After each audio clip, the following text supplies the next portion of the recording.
Hello, my good friends, and happy Thursday. That's right, we're starting a reading vlog on a Thursday because it's a 4-day weekend for those of us who work in education because of the Easter holidays.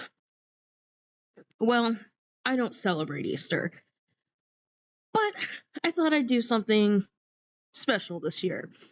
Last year, I read A Case for Easter and vlogged my objections to it. This year, I'm gonna read Left Behind. So this is a book about the rapture and about essentially what Christians think are going to happen to me and everybody else who isn't Christian. I made a video a while ago about my experience in the troubled teen industry. I was in a Christian reform school where I was abused, and I remember watching the movie version of this and being really freaked out. It was violent, it was bleak, it was scary, and I also remember being really attracted to the lead character, which looking back, I'm kind of grossed out at my 14-year-old self because turns out that was Kirk Cameron. I didn't know that at the time. But I'm going to do a reading vlog of Left Behind. Let's see how it goes. I was about to start reading, and I noticed something really cool. You can see that it was published under something called Tyndale Fiction. Well, if you're a little bit of a history buff, the word Tyndale, the name, might sound familiar. Have you ever heard of Tyndale's English Bible? Well, evangelicals are Protestants, and the Protestant Reformation began in the 1500s. And Tyndale, I think William Tyndale was his name, was the first person to publish and distribute Bibles in English because Martin Luther, I'm a former Lutheran, Martin Luther wanted everybody to be able to read the Bible in their own language, and that would limit the power of the Catholic clergy.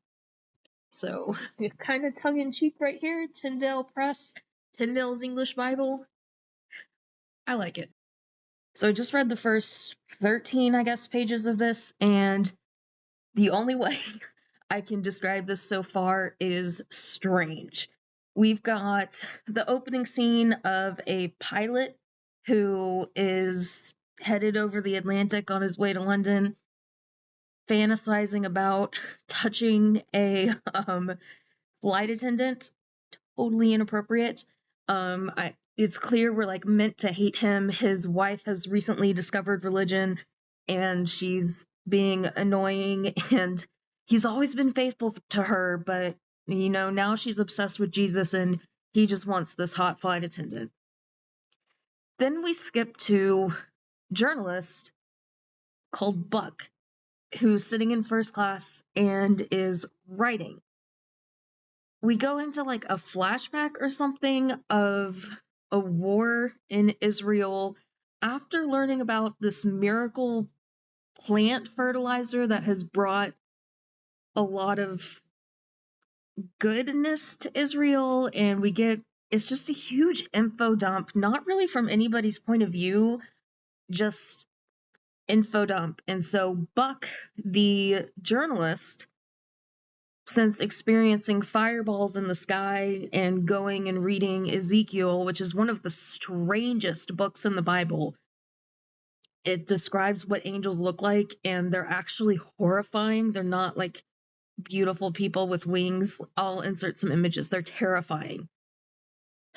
Flying wheels, and it's very weird. So I left off with the end of that info dump. And one thing I do know about this book is that it's Christian Zionist propaganda. We won't get into that.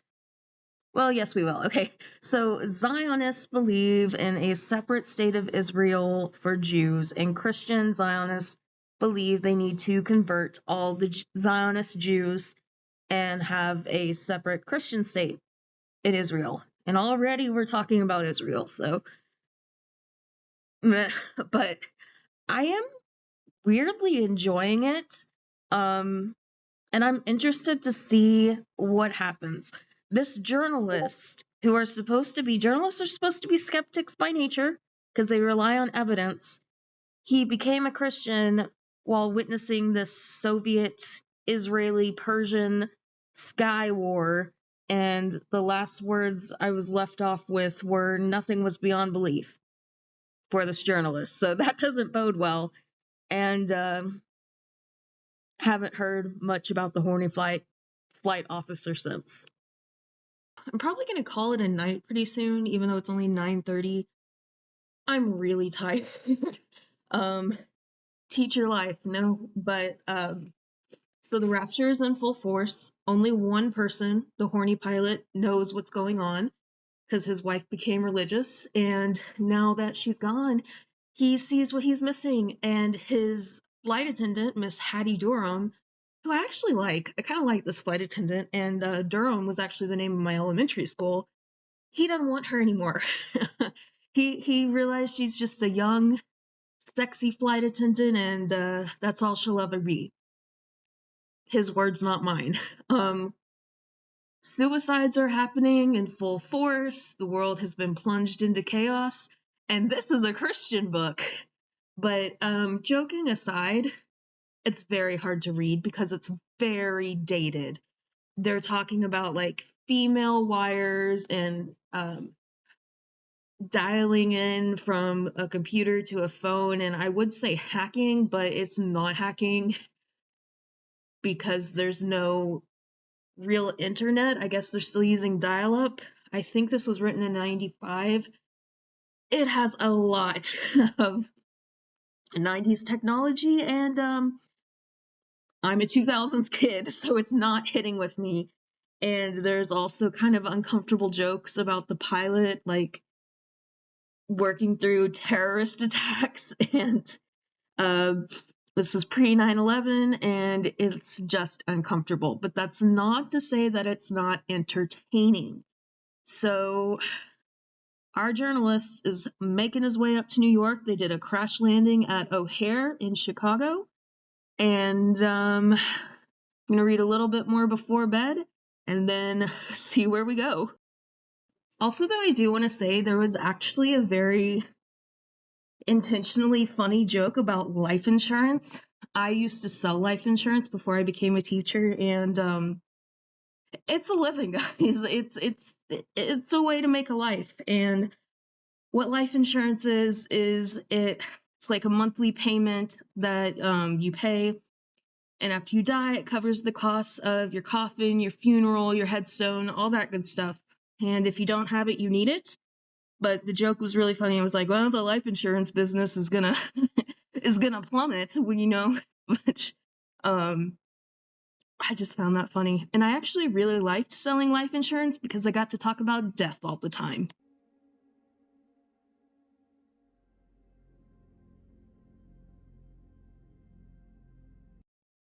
Good morning on Good Friday. We call it Good Friday, even though it was the day that an innocent man was crucified. Bloody images, bloody images. Let's get to reading. Happy Good Friday. Happy death, Jesus. Coming here in the name of Jesus, South America. They're coming here. They're coming here. Forces, angelic reinforcement, angelic reinforcement, angelic reinforcement.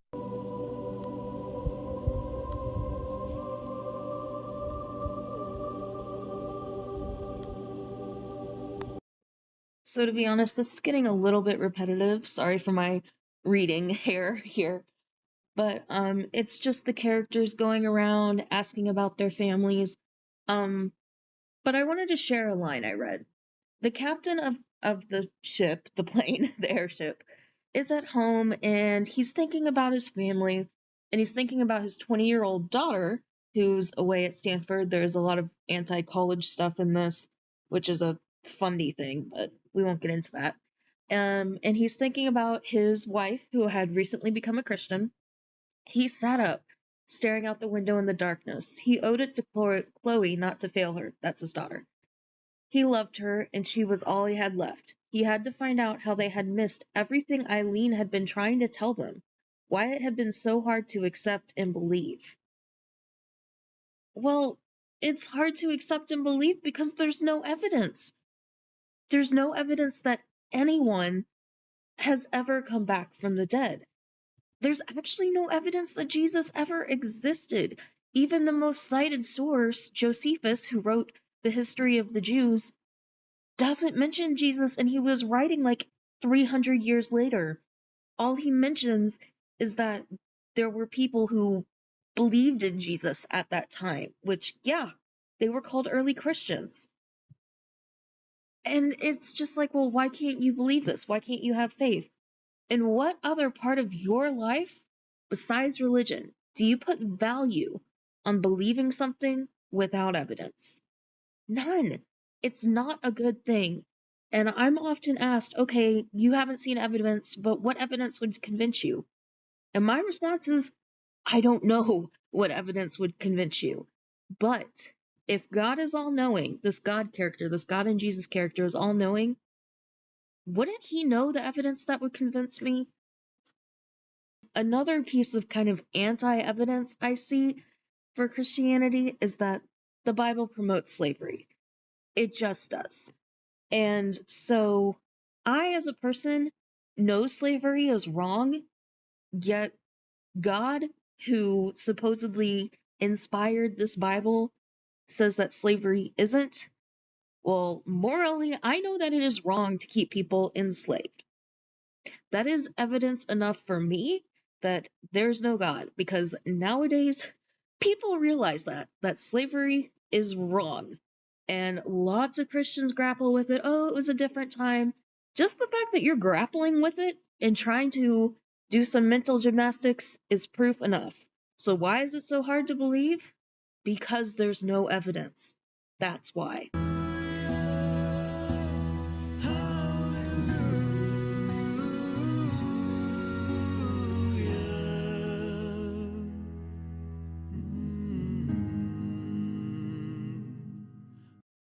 And now, a word from the author. And to me, the signs of the times are evident that we're in the last days. See, in America, for the first 200 years, every school that was founded by a Christian or a church or denomination or some Christian institution. And so it was Bible-based. The Bible was the fundamental, and that's the secret to the Constitution. It's the secret to the way the country was operated, and the overwhelming number of people in our history were Christians, and they wanted to start in fact, of the 13 colonies that sent representatives to Philadelphia for the Constitutional Convention, 7 of them required that the people that they elected in their office had to be believers in Jesus Christ as their Lord and Savior. If you tried something like that today, they'd want to court-martial you or send you to prison. And it's because the secularists have moved in and taken over the Christian schools. Why, yes, it is 3 p.m., and I did just now take a shower. But anyway, Left Behind is getting very sexist. The horny pilot who wanted his buddy Hattie, or his flight attendant Hattie, who I still like, just now realized in his guilt missing his wife, I wanted to have an affair really badly, but, what if she didn't want me? What if she had been really offended? And he's starting to feel old, but he's only 42. And there was actually kind of a funny line in there about, oh, his daughter is left behind because she's so much like me. And it's just like, that's me and my dad. I get told I'm like my dad. I have all the bad parts of my mom and my dad, but more so my dad. I have his good parts and bad parts. I only got the bad from my mom, and that's why we drive each other crazy, and she tells me I'm so much like my dad. So that's kind of why I like father-daughter stories.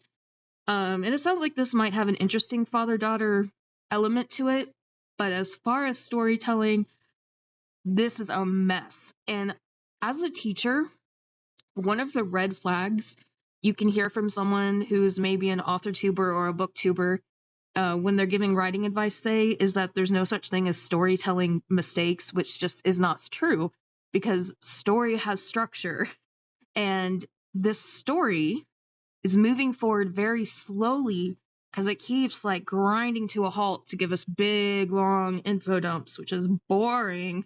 So we're still just like the morning after the rapture, and I'm on page 130 out of like almost 400 pages. So I don't really think much is going to happen in this book. We're just going to get lots of flashbacks, lots of Christian nationalism, sexism, but the writing on a sentence level is not bad, so it is readable. It's just like nothing's happening. But not the worst piece of Christian propaganda I've consumed so far. Going through a storm, but I won't go down. I hear your voice carried in the rhythm of the wind to call me out.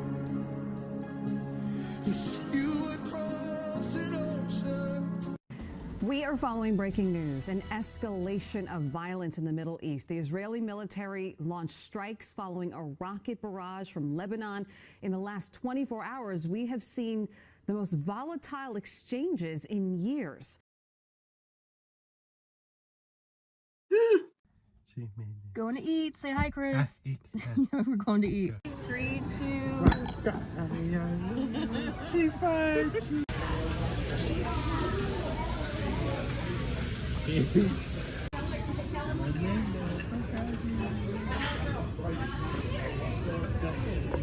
But he is risen, this she heard him say. Gone. Here I am in the old bedroom slash studio, staying the night with my parents because my brother's got a Special Olympics thing going tomorrow. So I'm gonna go watch that, maybe vlog a little bit of it. I'm on page 145 of Left Behind. Had fun at dinner, then read a little bit, and our horny pilot has reunited with his adult daughter, who was also left behind. And they're both going on these theories about what happened. She has no idea. He says he thinks it's Jesus. What's a girl to do? She says, I'm honest enough to say I don't know what happened. And Dad's like, so you think I'm not being honest? And what I saw about this conversation is they just couldn't communicate because one party was making assumptions and the other one just didn't want to hear it. And this is why a lot of fundies and atheists can't communicate, because they just don't listen to each other. Some people out on the West Coast, which we all know is liberal crazy land, were saying it was Martians. And he's like, you don't buy into that, do you? But when you talk about the rapture to people who don't believe in that kind of thing, that's about how crazy it sounds. But in the context of this world, everyone they knew who were real Christians are gone. You know, your mind goes anywhere, and she's just refusing to believe that it's the rapture. And Dad's like, well, the only logical excuse is that it is. And in this world, yeah, that's the only logical thing. That or Martians, an alien invasion. Personally, I'd probably I think it was an alien invasion first, but then there's no communication, so, you know, who knows what's going on? I wouldn't know, but a reasonable person would exhaust all options, and the problem here with these two is that they're not reasonable. When both parties are arguing and neither are being reasonable, nothing happens. Hey, can you be friends with me? I don't think so, Mr. Ham, not in the conventional sense. Glory, glory, glory, glory, glory, glory, glory, glory. Man, I felt the Holy Ghost right there real heavy. Dear Lord, my hair's standing up. You know what? That's that angel of the Lord. You know?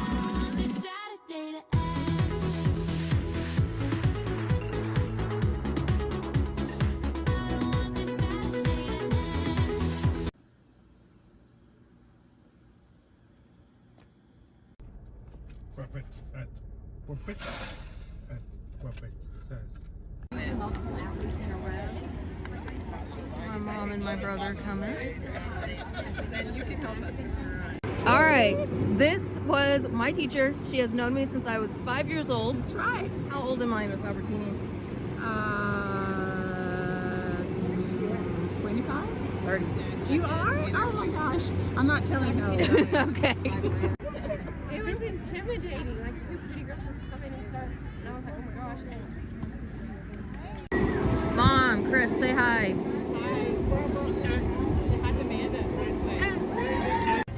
What were you asking for? Spell it. You want a gold medal. In a place from the brave, we have Chris. Good job. Good job. You just gave 3 hugs away, and I was trying to get one earlier. Ah.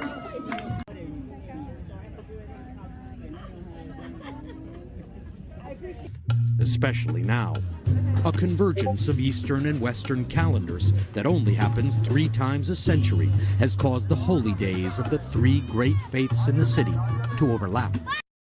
On page 250, and I got to a part that was really sad and is actually one of the things that really upsets me about just religion in general. The pilot has confessed to Miss Hattie his feelings. Good for him, be honest. And he's sitting in his bedroom crying over the loss of his wife and son. And he says to his daughter, who's being reluctant, I know I'll see them again. And the best way I can think of to say this is there's absolutely no evidence that this man will see his wife and child again. And religion is not a substitute for grief counseling. Published their names that you claimed has received healing. That's been documented, medically speaking, as a result of your having prayed for them. Tilton's answer, no. One thing this book is kind of confirming is that I always thought really big religious people, especially conservative religious people, are really presumptuous. I just want to read you a line. Remember Hattie, the hot flight attendant? Well, here we go. This is the daughter speaking to the pilot. I know you're more than twice my age, but let me give you an idea of how a woman thinks, especially someone like Hattie, okay?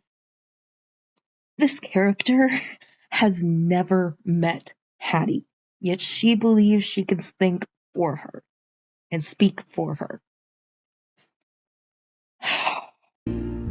Onward to the prize before us, soon his beauty will behold. Soon the pearly gate. Las Vegas, the entertainment capital, the mecca of the world, and you got a damn, little small-ass plane. Let's have some big damn planes around this place. Big planes, big. Jesus, take the wheel, take it from my hands. Alright, so yeah, I've taken a shower. I'm all ready to go. So I basically just powered through the last 20% of the book. From what I remember about the movie, the journalist was the main character. I don't know if they switched that up just to give Kirk Cameron, because he was a star at one point, the big role. But in this book, it really seemed more like the pilot was the MC. So the one thing that really stuck out to me about the characters who became Christian, and especially the pilot, that's not really a spoiler, by the way, he's the only one who knows what's going on from about the first page, is there's a scene where he starts talking to people about Christianity. He's the first to convert, and I think you're supposed to be rooting for him to convert everyone else. And when he starts talking to people, the first person he talks to, of course, is the flight attendant. And he tells her, I don't want this to be a dialogue. I just want you to listen to me. And this just reminded me of a lot of conversations I've had in real life with people who are Christian and who I'm close with because I grew up a Christian. A lot of my family are still Christian. And it was just so clear to me that the pilot thought he was helping her, but he was really just being rude. just disrespectful when people do that. And, you know, it was so obvious to me that first she was an object of his sexual agenda, and after he became a Christian, she became an object of his philosophical agenda. So, the book as a whole, what I think. Yeah, it was a good fantasy story. The characters were nothing to swing a stick at, but it's a very basic, decent, dystopia / fantasy story. But what sometimes confuses me about Christians, and I know a lot of Christians who are fantasy fans, is why they can somehow separate the fantasy elements in the Bible from the fantasy elements in something like Wheel of Time or Harry Potter.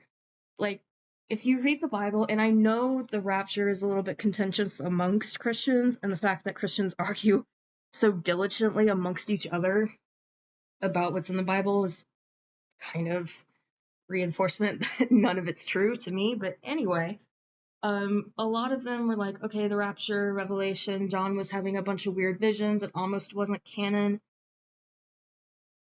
But Revelation and the rapture is by no means the strangest and most fantastical part of the Bible. There are miracles all throughout the Bible. There's a bald man who calls down a curse from God and kills 42 children with she-bears. Point is, this never happened, just so we're clear. So, I'm going to end with a question. Left Behind says there will be 7 years of tribulation, and they might all die before Christ comes to reign for millennia on earth. And if they die, they can go to heaven. So if everyone who's still living after the rapture can go to heaven and be with Jesus, why does Jesus even need a rapture? Hashtag thoughts. So thanks for watching, guys. Yes, the room is messy, but that's okay. Thanks for watching. I hope you enjoyed seeing some Special Olympics Texas. My brother does have autism, and he really, really enjoys Special Olympics. It was tennis, obviously, and that's it for today. So I hope you guys have a good Easter. Go hunt some eggs, and keep reading, keep writing, keep loving words, and I'll see you next time. Bye!